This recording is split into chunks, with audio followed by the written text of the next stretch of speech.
पाठ 1 मस्तक नहीं झुकाएंगे।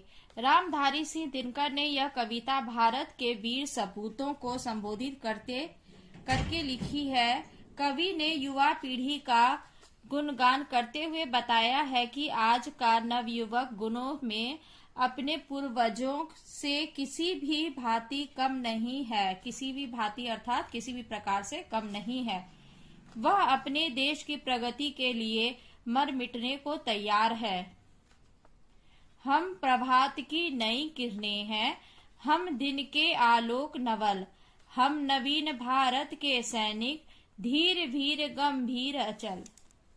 प्रस्तुत पंक्तियों में कवि रामधारी सिंह दिनकर जी नव युवकों को संबोधित करते हुए कहते हैं कि इस नए युग में बच्चे नई सुबह की रोशनी हैं, जो देश में आशाओं का प्रकाश फैला रहे हैं। नए भारत के नवयुवक सैनिक साहसी और गंभीर हैं, धीरज हैं, धैर्यवान हैं। हम धैर्यवान हैं जो बहादुर हैं और अपने देश के लिए स्थिर रहने वाले हैं। इसमें जो प्रभात का अर्थ होता है सुबह, आलोक मतलब प्रकाश, नवल और नवीन का अर्थ नया होगा। हम प्रहरी ऊंचे हिमाद्री के, सुरभि स्वर्ग के लेते हैं। हम है शांति दूत धरनी के, छांव सभी को देते हैं।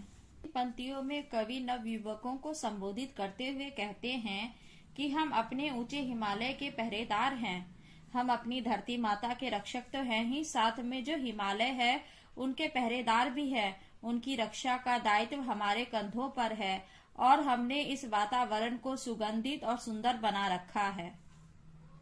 भारत के ये वीर सैनिक विश्व में शांति का संदेश पहुंचा रहे हैं और शांति के दूत का कार्य कर रहे हैं। जिस प्रकार जो है पेड़ पौधे हमें छाया देते हैं, शीतलता देते हैं, उसी प्रकार ये वीर नौजवान जो है देशों में शांति का संदेश पहुंचा करके लोगों में सुरक्षित की भावनाएं प्रदान कर रहे हैं। वीर प्रसू माँ की आंखों के हम नवीन उजियाले हैं, गंगा यमुना हिंद महासागर के हम रखवाले हैं। कवि नवयुवकों को संबोधित करते हुए कह रहे हैं कि हम भारत माता के वीर संतानें हैं और भारत माँ को हमसे बहुत सी उम्मीदें हैं। वह धरती माता की रक्षा करे तथा यहाँ पर बहने वाली नदियों महासागरों की रक्षा करे। इन पंक्तियों में धरनी अर्थात धरती हुई धरती माता, वीर प्रसूर वीरों को जन्म देने वाली। इन पंक्तियों में गंगा यमुना नदी का नाम लिया गया है, महासागर में हिंद महासागर का नाम लिया गया है। हम हैं शिव प्रताप रोटियां भले घास की खाएंगे, मगर किसी जुल्मी के आगे मस्तक नहीं झुकाएंगे। इन पंक्तियों में कवि कहते हैं कि हम वीर शिवाजी महाराणा प्रताप के वंशज हैं।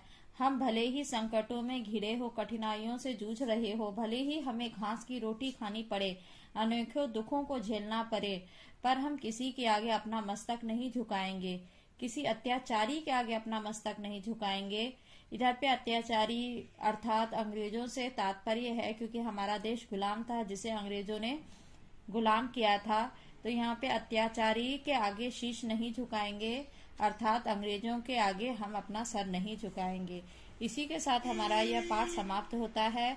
इस कविता के रचयिता श्री रामधारी सिंह दिनकर हैं।